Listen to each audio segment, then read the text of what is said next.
recently added a post to the Biz-Zone blog asking whether Google is pushing design back to the days of Web 1.0. And that made me realize, wouldn't it be fun to go back in time and take a look at some of the things that have changed? We actually registered the company Biz-Zone in 1998 because our original company, Envision Multimedia, the market had really shifted away from CD-ROMs and e-learnings in towards the internet, so we realized it was time for change. But our roots are actually in building multimedia games. So this is an early game that we put together in about 2006 or 2007. So our roots actually go back before web coding into multimedia.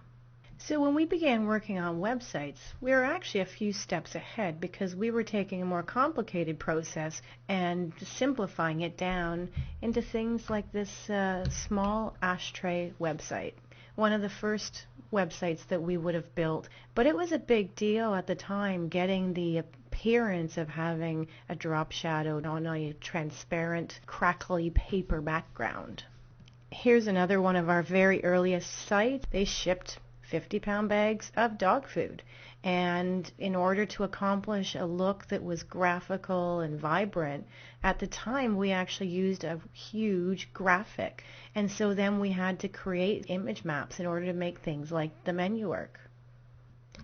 And here's another complex little piece of code that we had to put together in 1998. We wanted to have all of these mappings be clickable, and yet there was no easy way to do things that were not rectangular. And so we ended up building out this, extremely complicated, this is called an area map, with all of these different coordinates to map the different states. Now this site brings back memories because we wanted to have the design breaking free, and you can see that we've got grapes spilling out and overlapping our start shopping box. Well, that was not an easy thing to accomplish back in the day. If I click on this next link, you can see that we actually had to slice out all of these different elements and put them in little tiny rows and columns in order to make just that top header part of the design work. Now this next historic example is actually one of my all-time favorites. I believe the year was 1998 or 1999. We got a phone call from Joy Horton who said, "I'm buying the boys a website for Christmas." Of course, at the time she was talking about her sons who were in their late 30s and early 40s. And this was the website that we put together. And it was really neat because they had a very tangible, successful set of sales that year because of the website. I still remember a voicemail that Joy left us after a really successful day that first year, and they had cars lined up on the street at a time that they usually wouldn't have seen that much traffic because it wasn't the beautiful fluffy white snow. I believe it was drizzling rain and above zero. And the voicemail said that they asked all the people that had come in, "How did you hear about us?" And they say, "We went to your website, we liked what we saw, and we came."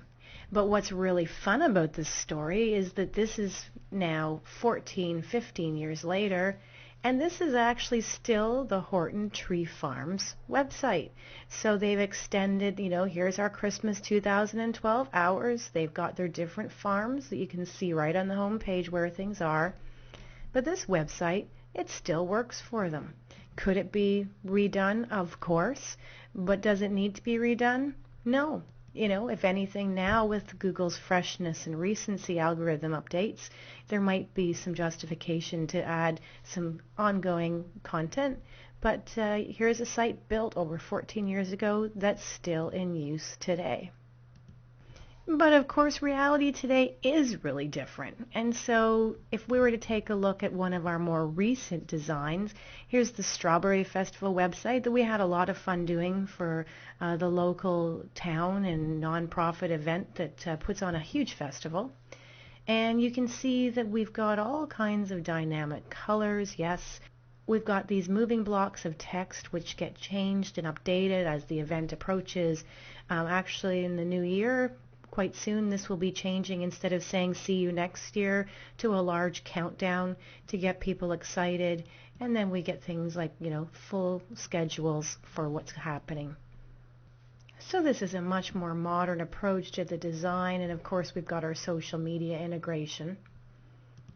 And then the next key, really big differentiator is the ability to work with outside applications, outside mashups with other tools, like this mapping tool. So, you don't build this from scratch today. You work with Google Maps or with another mapping API, and you collaborate and you pull the code that you need into your website, you adjust it for what you need, and then things are much more dynamic and much more reactive.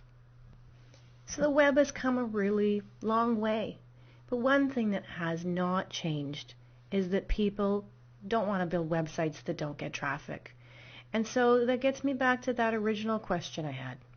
Should we be putting constraints on ourselves as designers and forcing ourselves to put a certain amount of text on volume and density of text in the top 500 pixels of the page in order to help our sites come up in search?